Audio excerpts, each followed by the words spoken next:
Réquisition de l'agence principale de la BCEAO Côte d'Ivoire en 2011. Récit de Philippe-Henri Dacoury-Tablé, ancien gouverneur de la BCEAO.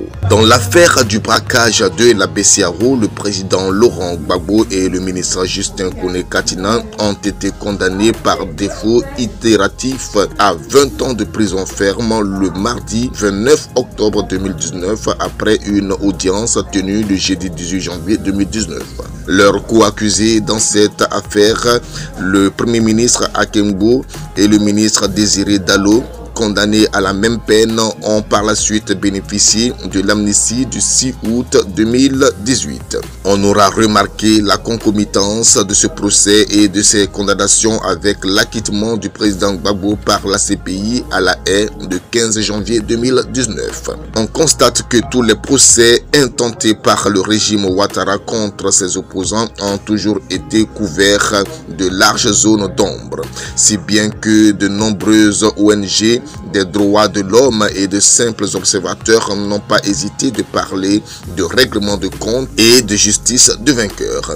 Mais sur le registre, ce procès de braquage de la BCEAO remporte le Palme d'Or en ce sens était déroulé dans une totale obscurité d'où on a fait fuir la vérité pour donner libre cours aux mensonges, à la médisance et à la calomnie. Ce procès qui foule au pied le bon sens et la vérité est l'exemple même du dévoiement de la justice et de l'institution judiciaire au service non pas de la paix et de la cohésion nationale, mais utilisé comme un instrument de répression pour réduire et museler l'opposition en vue du maintien au pouvoir, vaille que vaille, d'une coterie de prédateurs et de malfaisants. Ce procès, beaucoup plus que ceux tout aussi iniques qui l'ont précédé, a véritablement couvert de honte ses commanditaires et exécuteurs.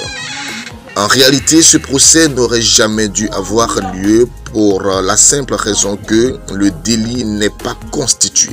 En effet, la BCEAO n'a jamais été braquée en 2011 et encore moins par le président Gbagbo et ses trois co-accusés. Observons qu'on nous a parlé de profusion de braquage, mais rien n'a jamais été dit sur le mode opératoire des braqueurs. Comment les prétendus voleurs s'y sont pris pour dévaliser l'agence principale de la BCEAO aussi à Abidjan Plateau. L'accusation est curieusement évasive sur ce sujet, de la même façon qu'elle fait preuve d'une grande discrétion sur le montant dérobé. Mais la réalité la plus déroutante est que la Banque centrale n'a jamais porté plainte après ce braquage. Mieux dans le procès, la BCEAO et les banques commerciales que le pouvoir a tenté d'embarquer dans ce coup tordu ont fait connaître par écrit qu'elles n'ont subi aucun préjudice de la part de qui que ce soit. Pour ce qui concerne la Banque centrale, cette affirmation est corroborée par les vérifications et audits effectués dès 2011, successivement par le contrôle interne de la BCEAO, le Trésor français et un cabinet d'audit interne. Tous ces contrôles et vérifications de comptes ont conclu que les comptes sont exacts et rien n'a été dérobé à la Banque centrale. Au demeurant, c'est ce qui est reflété dans les comptes et résultats de l'exercice 2011 de la banque. Le vrai braquage de la BCEAO a eu lieu en 2003 et a concerné principalement les agences de Boaké et Ma. Malgré les plaintes de la banque, les auteurs de ces forfaits, quoique connus, courent toujours et ont aujourd'hui pignon sur rue en Côte d'Ivoire. La réalité est donc là, plus têtue que jamais. En 2011, la BCEAO et les banques primaires n'ont subi aucun dommage financier de la part du président Gbagbo et de ses anciens collaborateurs Akembo, Désiré Dallo et Justin Koné-Katina. Ce constat est évident dès le départ pour qui regarde les choses avec objectivité, bon sens et surtout avec honnêteté. On se souvient que le gouverneur d'alors de la Banque centrale, M. Philippe-Henri Dacoury-Tablé, en total désaccord avec la volonté anti statutaire des chefs d'État de l'UEMOA d'immiscer la BCEAO dans la politique intérieure d'un État membre de l'Union. En l'occurrence, la Côte d'Ivoire avait démissionné de ses fonctions en janvier 2011. Le lendemain de son départ de la banque, les nouvelles autorités de la BCEAO ont immédiatement décrété la fermeture de toutes les agences de la Banque centrale en Côte d'Ivoire dans le pays, étouffer financièrement l'économie ivoirienne et provoquer ainsi la chute du président Gbagbo. Réagissant à cette mesure injustifiée et illégale de la conférence des chefs d'État de l'UEMOA, le gouvernement du président Gbagbo a décrété un ordre de réquisition de la BCEAO en Côte d'Ivoire pour empêcher l'effondrement de l'économie ivoirienne et assurer les salaires des fonctionnaires et des autres travailleurs.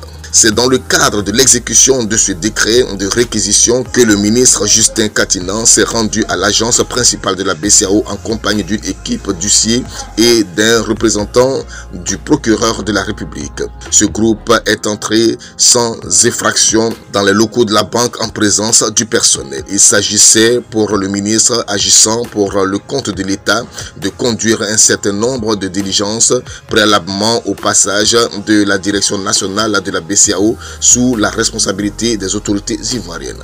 1. Procéder à un état des lieux. 2. Faire le point des activités de la banque. 3. Connaître la situation exacte des disponibilités. 4. S'assurer que les services dédiés à la banque continueront de fonctionner pour l'approvisionnement des banques commerciales et pour la bonne conduite des opérations de compensation. 5. Rassurer le personnel et l'encourager à demeurer à la tâche.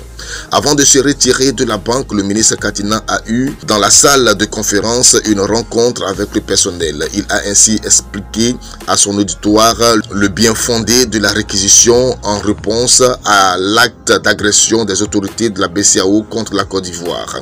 Après le départ du ministre Katinan, a débuté la reconnaissance des billets et des fonds disponibles à la banque par le personnel dédié à cette opération et en présence des huissiers qui en ont dressé procès verbal.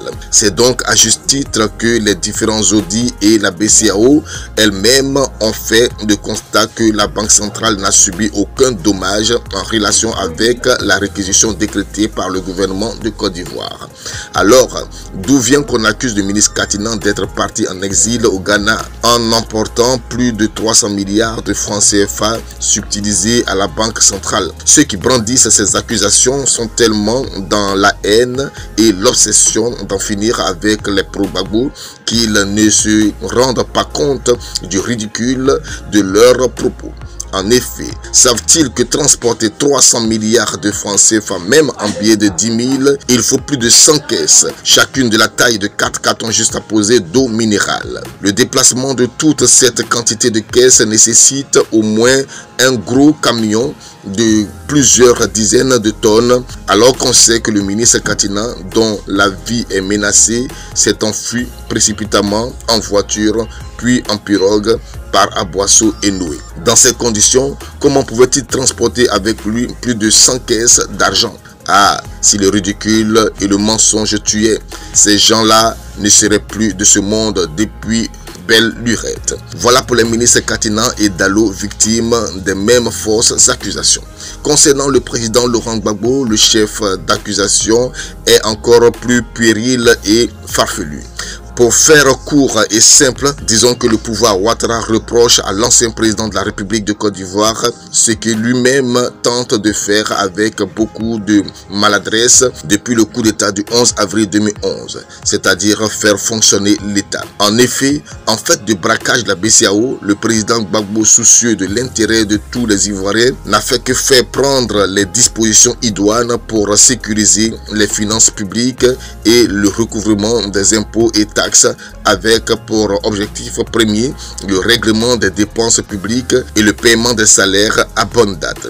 Ce qui a été fait et bien fait tout au long du premier trimestre de l'année 2011. Durant toute cette période, toutes les institutions financières, administratives et politiques de l'État répondaient toujours de l'autorité du président Gbagbo, qui a déployé toute son énergie et son habileté politique pour éviter l'effondrement de l'État. Dans le même temps, Alassane Alassane Ouattara, depuis l'hôtel du Golfe, faisait des mains et des pieds pour installer le chaos dans le pays. Ainsi, dans l'indifférence de la population, il a appelé à la désobéissance civile.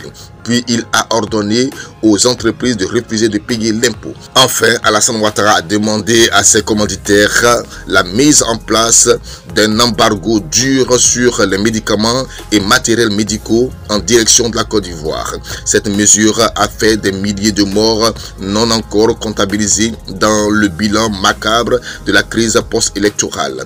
Il faut bien qu'il en réponde un jour. Ainsi, alors que son adversaire mettait tout son génie diabolique à chercher à bloquer le fonctionnement de l'État, à affamer les Ivoiriens et à les faire mourir à petit feu par manque de médicaments, le président Gbagbo prenait les mesures et les dispositions nécessaires pour faire fonctionner le Trésor, la Banque centrale et tous les démembrements de l'État. C'est à tout cela qu'a servi l'argent du Trésor logé à la BCEAO.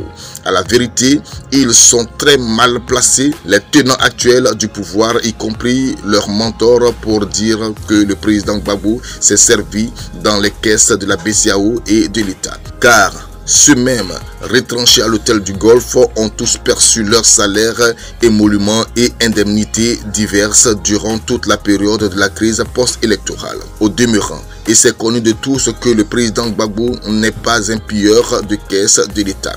À preuve, la CPI a enquêté durant des années sur d'éventuels comptes bancaires à l'étranger. Elle n'a rien trouvé. En définitive, force est de reconnaître que le président Gbagbo Laurent et les anciens ministres Akengbo, Désiré Dallo et Kone Katina ne sont en rien coupables du braquage de la BCEAO, d'autant plus que ce braquage n'a jamais existé. Les prétendues victimes de ce vol, la BCEAO, les banques commerciales et le trésor public l'ont fait savoir aux juges chargés de l'affaire. En réalité, le délit de braquage n'est pas constitué puisqu'il n'existe pas. Par conséquent, il n'y a ni victime ni coupable. Mais le régime Ouattara voulait à tout prix condamner le président Laurent Gbagbo et ses collaborateurs à une lourde peine. À quelle fin? Aujourd'hui, cette question a sa réponse depuis l'acquittement du président Gbagbo et son retour au pays natal. Oui, Alassane Ouattara s'est dépêché de juger et condamner à 20 ans d'emprisonnement le candidat Gbagbo pour le dissuader de revenir en Côte d'Ivoire. Il ne veut pas courir le risque de l'affronter même avec sa CEI comme parapluie atomique. C'est dans cette même logique qu'il a fait condamner un grand nombre d'éminents cadres du FPI en vue de les empêcher d'être candidats à tout poste électif en 2020. Mais ce ne sont pas ces manœuvres de bas étage qui vont faire reculer le FPI et encore moins son président Laurent Gbagbo. En septembre 2002, alors en visite en Italie, le président Gbagbo est rentré en Côte d'Ivoire déjà à feu et à sang du fait de la rébellion de Soro Guillaume. En avril 2011, malgré les bombardements de sa résidence par la coalition France-ONUCI, le président Gbagbo n'a pas fui, il est resté aux commandes en sa résidence officielle. Alors, 20 ans ou pas, le président Gbagbo rentrera en Côte d'Ivoire où son peuple l'attend pour lui redonner sa dignité perdue et faire de ce pays une vraie terre d'espérance. Dakouri Tablé, service de communication PPAC.